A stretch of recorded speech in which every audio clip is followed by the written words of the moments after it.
Sudah lama saya tidak tatap muka dengan rekan-rekan di Full Gospel Tomang.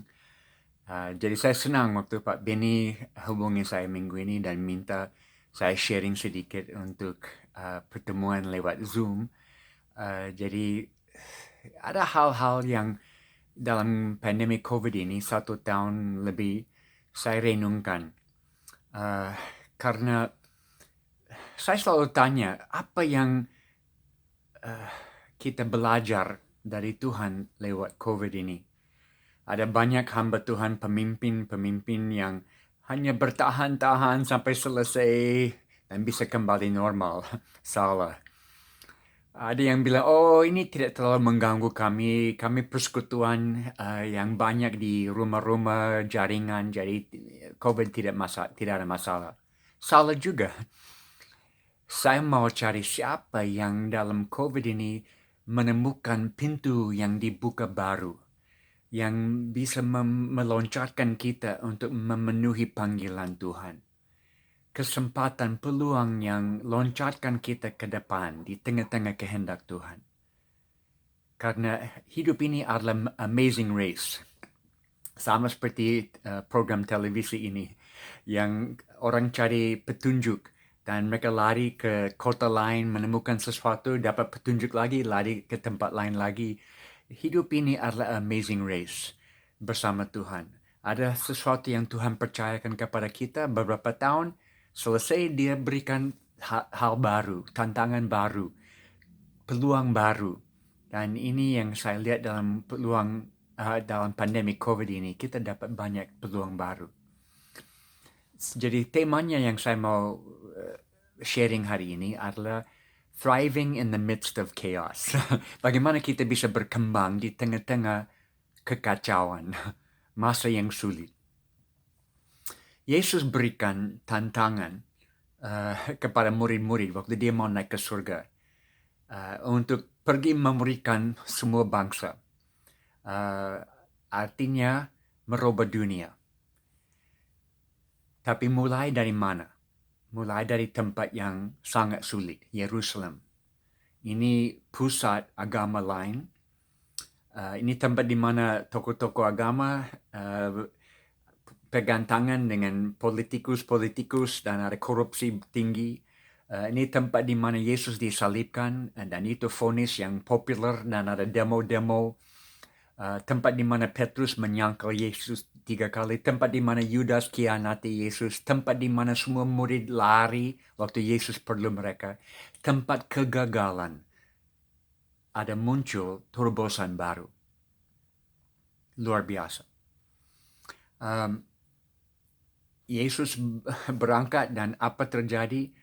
Ya, Kisah Para Rasul 5 ayat 28 waktu rasul-rasul dipanggil ke mahkamah agama. Kenapa kalian sudah memenuhi seluruh Yerusalem dengan ajaran tentang Yesus? Seluruh Yerusalem sudah penuh dengan ajaran tentang Yesus. Ahli sejarah perkirakan pasal 5 Kisah Para Rasul sudah ada 20,000 anggota jemaat. Jadi dari pasal 1 kegagalan, pasal 5 sudah 20,000. Terobosan besar. Jadi bagaimana dari tempat kegagalan muncul suatu kegerakan. Selalu begitu. Dalam situasi dan kondisi yang paling sulit, terobosan terjadi. Hidup ini adalah lomba. Lewat banyak hal yang sulit. Kita tidak bisa hindari. Kita mau semua gampang, mau semua simple, tapi tidak terjadi begitu. Kita buat apa yang orang nasihati, tapi akhirnya tidak terjadi seperti kita harap. Contoh, ada satu gereja besar di Indonesia yang buat konferensi sel dua kali setahun dan banyak peserta dari seluruh dunia datang mau belajar bagaimana kami bisa bikin gereja besar seperti gereja ini. Mereka dapat handbook 200 halaman besar dan mereka bawa pulang ke negara masing-masing, coba lakukan, gagal. Karena hasil dari gereja itu bukan karena handbook, tapi karena nafas penginjilan. Dari gembala senior sampai kepada orang yang bersihkan toilet, mereka semua tidak bisa stop bicara tentang Yesus. Nafas penginjilan. Jadi kita selalu cari solusi yang cepat, yang bisa menghindar dari masa yang sulit. Tapi hidup ini penuh banyak kekacauan. Hal-hal yang tidak selalu masuk akal. Tidak selalu berakhir seperti kita rancang. Itu sebabnya saya suka hidup ini. Tidak membosankan. Tidak tahu besok terjadi apa, tahun depan apa. Dan terlalu sering, saudara, kita latih orang untuk sukses. Di Full Gospel Businessman selalu latih orang untuk sukses. Mungkin kita harus latih untuk menghadapi failure, kegagalan. Karena setiap orang yang sukses harus lewat banyak kegagalan dulu. Kita tahu perusahaan-perusahaan paling jago di dunia, paling mantap di dunia, mendukung kegagalan dengan cepat. Karena lewat banyak kegagalan akan menemukan produk yang baru. Hanya di dalam gereja atau kelompok Kristen kita tidak mendukung kegagalan. Harus mendukung kegagalan dan perlu kegagalan. Karena di situ akan lahir terobosan baru. Ini pola pikir baru, paradigma baru yang kita harus tangkap dalam COVID ini.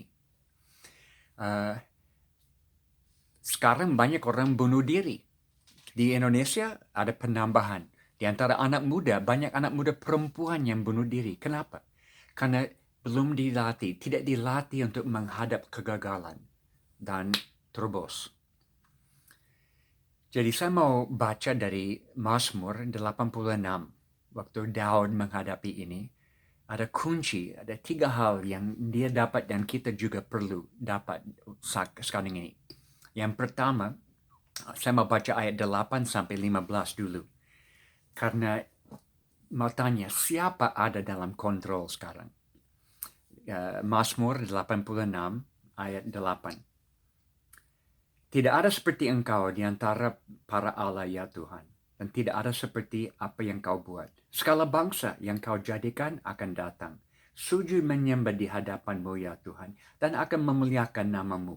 Sebab Engkau besar dan melakukan keajaiban-keajaiban. Engkau sendiri saja Allah. Tunjukkanlah kepadaku jalan-Mu ya Tuhan. Supaya aku hidup menurut kebenaran-Mu. Buatkanlah hatiku untuk takut akan nama-Mu. Aku hendak bersyukur kepadamu ya Tuhan Allahku dengan segenap hatiku dan memuliakan nama-Mu untuk selama-lamanya. Sebab kasih setiamu besar atas aku dan Engkau telah melepaskan nyawaku dari dunia orang mati yang paling bawah. Ya Allah, orang-orang yang angkuh telah bangkit menyerang aku. Gerombongan orang-orang yang sombong ingin mencabut nyawaku dan tidak peduli Engkau.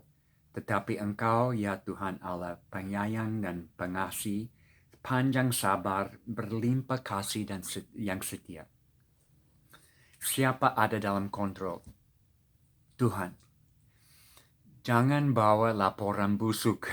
Jangan percaya media sosial atau network news apapun yang sekarang. Karena Tuhan bekerja di belakang layar. Dan banyak yang kita tidak sadar, tidak melihat. Ingat bilangan 12 pengintai diutus ke tanah perjanjian. Dan waktu mereka kembali ada laporan, 10 bawa laporan network news, laporan yang busuk. 2 membawa laporan, Kaleb dan Yosua, dengan mata Tuhan, telinga Tuhan. Mereka melihat hal-hal orang lain tidak lihat, mendengar hal-hal orang lain tidak dengar. Kita perlu melihat dengan mata Tuhan sekarang ini. Kisah Para Rasul 5. Gereja berkembang, banyak orang bertobat, tapi Kisah Para Rasul 8 ayat 1, karena Stefanus dibunuh, semua lari tersebar keluar dari Yerusalem. Itu juga kebanggaan rohani. Kita tidak selalu tahu kebanggaan rohani seperti apa, kelihatan seperti apa. Beberapa tahun lalu, 90-an, ada kita berdoa untuk kebanggaan rohani dan ada Asian economic collapse. Same thing. Banyak orang bertobat waktu collapse ekonomi. Kita minta ke Bang Rohani, ada bom di sini, ada gempa bumi di sini, ada tsunami di sini, ada COVID sekarang. Sama. Kita ada dalam kebang rohani. Tidak harus meyakinkan Tuhan kasih kebang rohani. Dia mau kasih lebih daripada kita siap menerimanya. Hanya tidak selalu kelihatan seperti kita harap. Tuhan sudah campur tangan. Dia tetap akan campur tangan. Ayat 13. Dia selamatkan dulu, akan tetap selamatkan.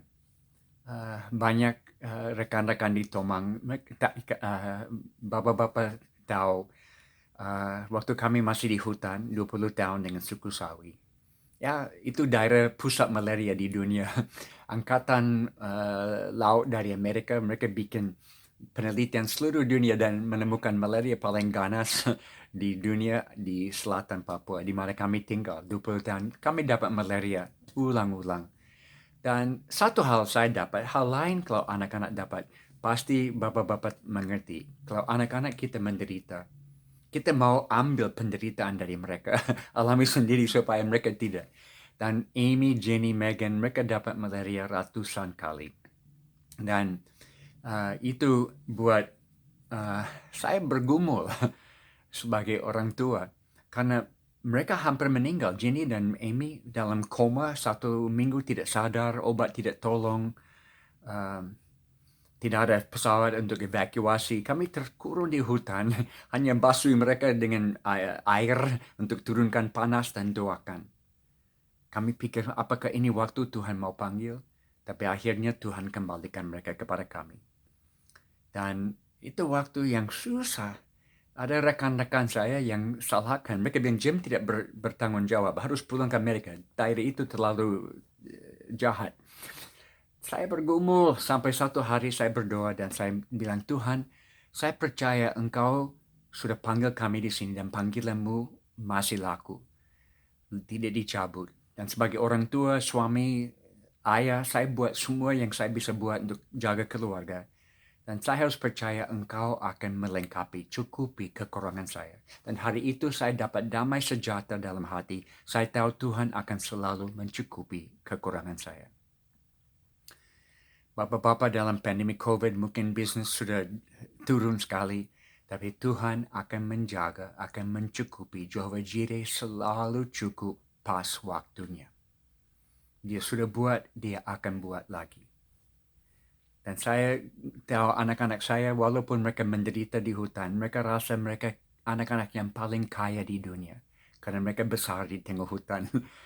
Mereka rasa kaya. Juga masih ingat, saya sudah jatuh dengan pesawat dan survive. Pada saatnya dari suku Sawi, ada terobosan, ada kebang rohani, banyak bertobat. Dan mereka mulai menginjili suku yang di bagian timur. Musuh mereka tradisional, tapi mereka bawa Injil kepada mereka. Dan mau buat baptisan air pertama di situ.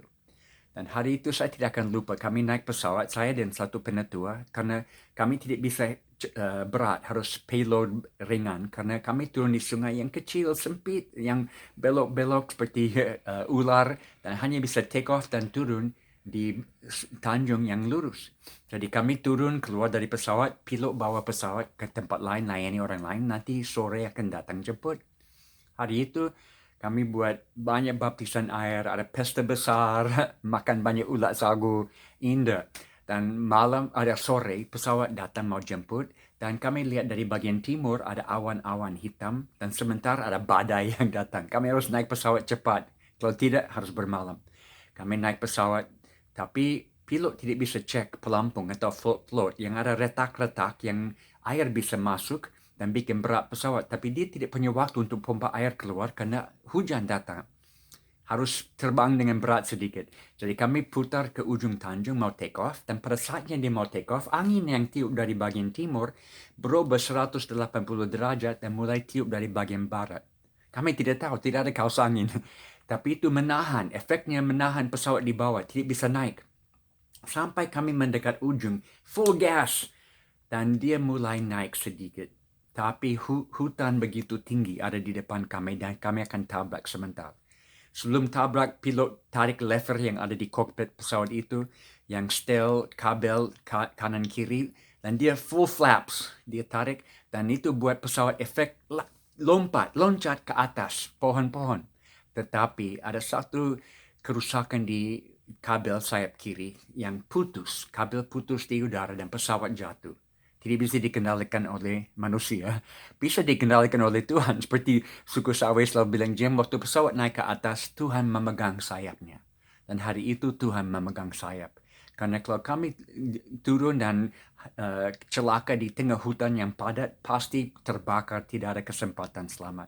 Tapi pesawat turun dan jatuh ke sungai yang sudah belok ke kiri, tidak kelihatan lagi kepada kami. Tapi pesawat jatuh di situ, hidung masuk air, satu sayap kena pohon patah lepas, satu pelampung kena pohon patah lepas, tapi yang lain masuk dalam sungai, hidung pertama terbalik dan mulai turun.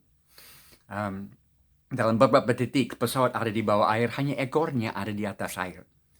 Saya coba buka pintu, tapi sayap sudah patah dan menghalangi buka pintu, tidak bisa. Air masuk cepat, harus keluar cepat, atau akan tenggelam.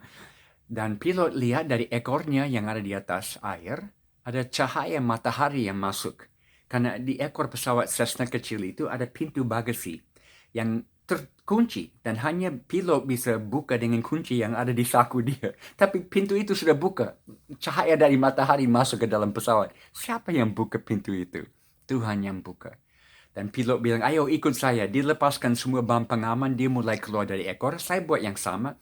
Tapi saya dengar penatua jemaat di belakang saya berteriak, tolong saya, saya akan mati.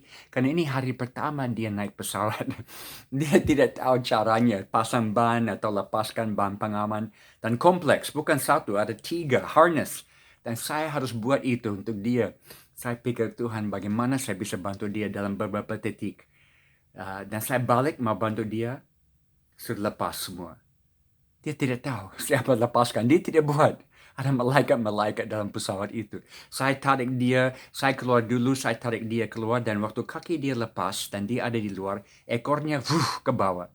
Kami hitung 1 menit dari kena air sampai pesawat ada di bawah.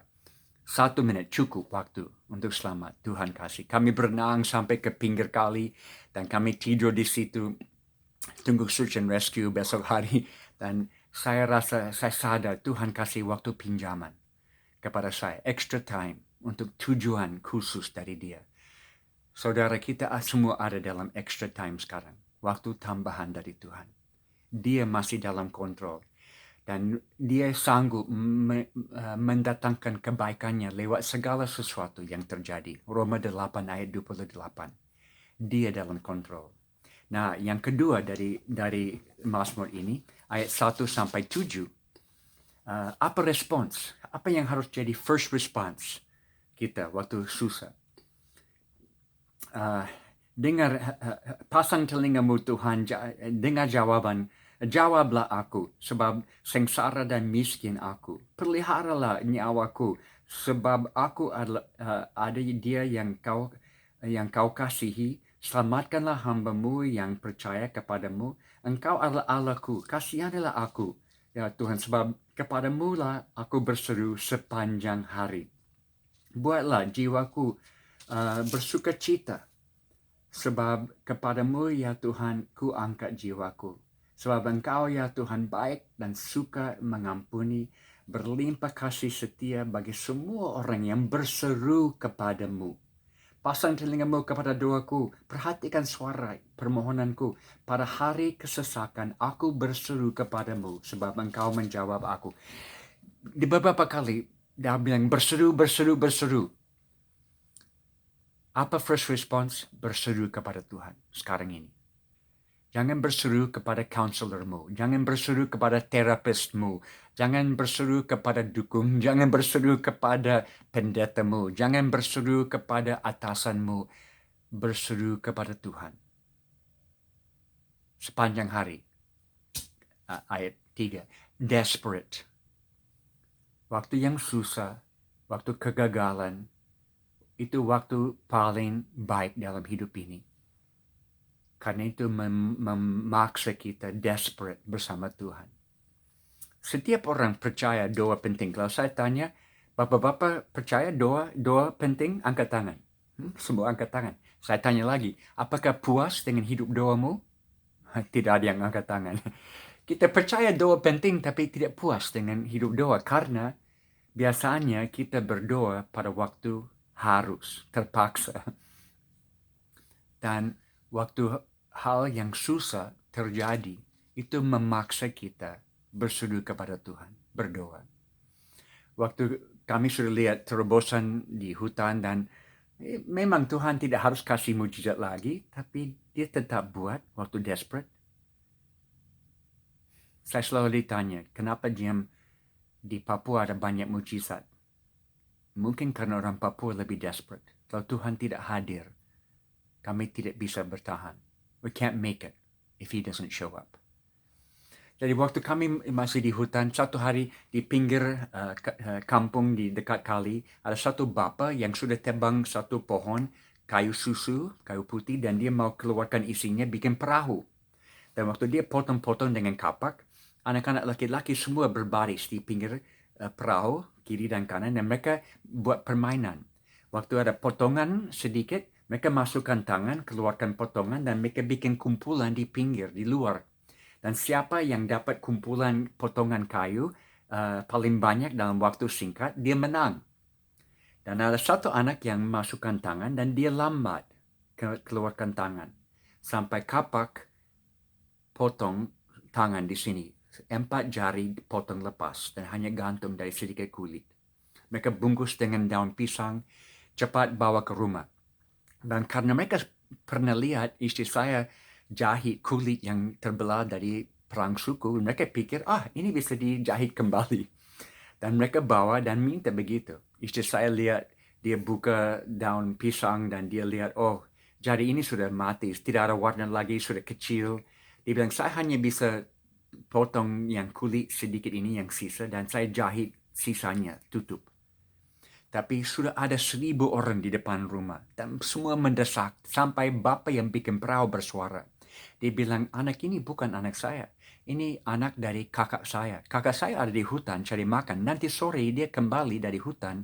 Dia lihat anak tidak punya tangan. Tidak akan bisa tarik busur dan berburu di hutan untuk kasih makan keluarga. Kakak saya akan bunuh saya. Ini harus dijahit kembali. Istri saya dengar semua ini dan akhirnya dia menyerah dan dia bilang, oke, saya coba. Dan dia pasang semua jari kembali, dia mulai jahit. Inside sutures, outside sutures, semua keliling dalam dan luar, berjam-jam. Sudah malam, saya pakai senter. Istri bikin operasi lewat senter karena tidak ada listrik. Akhirnya selesai, kelihatan aneh, karena ini sudah kecil-kecil, tidak ada warna, ini sudah mati. Dan dijahit, dan dibalut, dibungkus, dan dikasih anak itu diberikan suntik penicillin, supaya infeksi tidak banyak. Dan kami doakan, dan mereka pulang. Malam itu istri saya tidak bisa tidur. Dia seperti salahkan diri. Kenapa saya izinkan mereka paksa, desak sampai saya coba pasang kembali. Seperti Frankenstein pasang bagian tubuh yang mati dengan yang hidup. Nanti akan infeksi masuk dan gangrene dan harus amputasi tangan. Kenapa saya buat itu? Sampai jam 12 malam, dia dapat damai dalam hati dan dia bisa tidur. Pagi-pagi benar, jam 5-6, mereka ada di depan rumah datang untuk penicillin lagi. Waktu istri saya keluar dan dia mulai buka bungkusan, dia lihat jari tidak kecil lagi tapi besar. Dia mulai buka, dia lihat warna sudah kembali. Dia buka semua, dia pegang, semua panas. Jalur darah sudah tersambung kembali, sudah mengalir dan tangan normal. Dia masuk ke rumah, dia angkat radio SSB, dia telepon, dia panggil dokter missionary di tempat lain, dia jelasin semua. Dokter itu bilang, tidak mungkin, itu akan kecil nanti sore dan mati lagi dan harus cabut dan jahit kembali sisanya. Tapi sore masih sembuh, esok hari masih sembuh. Tuhan pasang kembali tangan itu. Sudah ditulis dalam Journal of Medicine di Kanada, mujizat ini. Tapi saudara, kenapa terjadi? Karena kami desperate. Kami mau bawa diri ke dalam desperation masyarakat yang ada di sekitar kami. Dan itu tempat di mana Tuhan hadir. Dia sudah buat, dia akan tetap buat. Alamat Tuhan di mana? Mazmur 34 ayat 19. Tuhan dekat orang-orang yang patah hati untuk selamatkan orang-orang yang remuk jiwanya. Itu alamat Tuhan. Jadi mari kita hang out di tempat alamat Tuhan dan lihat dia bekerja. Semua orang tua ingin menjaga anak-anak, melindungi, jangan sampai mereka harus menderita. Tapi kadang-kadang kita manjakan anak-anak. Dan mereka menjadi manusia yang tidak berguna karena mereka tidak tahu cara fight untuk bayar harga. Waktu anak-anak saya seperti Amy, dia kuliah medis di Portland, Oregon. Dia besar di hutan, tapi dia mau dapat, dan dia bantu mama di klinik jahit kulit yang robek umur 12 tahun. Bantu ibu-ibu melahirkan umur 12 tahun. Jadi dia pergi kuliah medis supaya dia bisa dapat teori yang cocok sesuai dengan praktik yang dia sudah tahu. Dan di kuliah medis di Portland, dia tidak suka di Amerika. Malam dia menangis lewat internet. Tahu bisa menangis lewat internet. Oh, papa, mama, saya tidak suka Amerika. Dan saya bapak yang baik, saya jawab, oh sayang, kami ada di pihakmu, kami berdoa. Tapi di muka saya senyum. Terima kasih Tuhan, anak saya lewat lembah gelap dan dia akan keluar lebih kuat. Dia belajar fight. Itu yang saya mau. Dia tahu siapa dalam kontrol. Dan respons pertama berseru kepada Tuhan dan lihat Tuhan campur tangan. Yang ketiga, ayat 16 dan 17, bagian akhir. Daud bilang, berpalinglah kepadaku, kasihanilah aku. Berilah kekuatan kepadaku, selamatkanku. 17, lakukanlah kepadaku suatu tanda kebaikan. Supaya orang-orang yang membenci aku melihat dan malu. Dan mereka tahu bahwa engkau Tuhan telah menolong dan menghiburkan aku. Jadi dia minta tanda. Berikan tanda. Tuhan campur tangan sering dalam hidup kita. Tapi kita minta tanda, tapi Tuhan menjadikan kita tanda kepada yang lain. Tuhan memberi rahmat. Tuhan memberi kekuatan. Tuhan selamatkan. Supaya kita bisa jadi tanda kepada orang lain. Beberapa tahun lalu saya mulai kehilangan kemampuan melihat dengan mata kiri. Banyak tahu di Tomang. Karena obat yang kami makan untuk cegah malaria, chloroquine, kina, itu merusakkan mata di belakang, macula, itu dirusakin. Kalau makan terus-terus. Dan saya pergi ke Houston Medical Center. Dan mereka bikin pemeriksaan di dalam, di luar 2 hari. Akhirnya saya dipanggil ke kantor dokter untuk terima laporan. Dan dia baca semua, kasih lihat semua. Ya, matamu dua-dua rusak. Satu sudah nyata, tapi lain akan ikut. Saya duduk tenang, dengar, oke dokter, terima kasih. Dan dia lebih tegas. Dan kalau dapat malaria 1 kali lagi, ini bisa kehilangan total melihat. Terima kasih dokter. Saya bangkit berdiri mau menuju ke pintu. Dia cegah saya di pintu. Dia pikir saya tidak mau dengar nasihat dari dokter. Dan dia bilang, dari sudut pandang medis, saya tidak bisa jelasin kenapa saudara masih bisa lihat hari ini. Saya senyum, betul, dari sudut pandang medis tidak ada penjelasan. Hanya karena Tuhan beri kasih karunia setiap hari, saya bisa melihat. Cukup bagi saya. 1 hari demi 1 hari. Dan kalau saya bisa kehilangan mata, kemampuan melihat, saya bisa korbankan itu supaya satu suku datang kepada Tuhan. Why not? Kenapa tidak? Karena hidup ini bukan tentang kesenangan saya atau kesenangan keluarga. Ini tentang bagaimana saya pakai waktu singkat ini dari Tuhan untuk memenuhi panggilan Tuhan. Dia sudah menolong, dia akan jadikan kita tanda. Kenapa tanda? Karena Markus 16 ayat 20 katakan tanda-tanda akan menyertai mereka yang percaya. Kenapa? Karena manusia buta. 2 Korintus pasal 4 ayat 4. Semua mata, semua orang dibutakan oleh ilah zaman ini. Supaya mereka tidak bisa lihat terang tentang Yesus. Paulus di Kisah Para Rasul 26, 16, dia bilang, dia dipanggil untuk membuka mata. Yesus, Lukas 4 ayat 18, dia bilang juga, dia dipanggil, dia bangkit untuk membuka mata yang buta. Paulus, Yesus, dan sekarang kita teruskan pelayanan Yesus di bumi ini, berarti saudara dan saya adalah pembuka mata yang buta. Katakan, saya pembuka mata yang buta. Itu tugas dalam bisnis, dalam waktu di dunia ini. Kita mau perlihatkan Yesus kepada semua orang di sekitar kita. Karena mungkin mereka tidak akan lihat, kecuali lewat saudara dan saya. Tanda-tanda.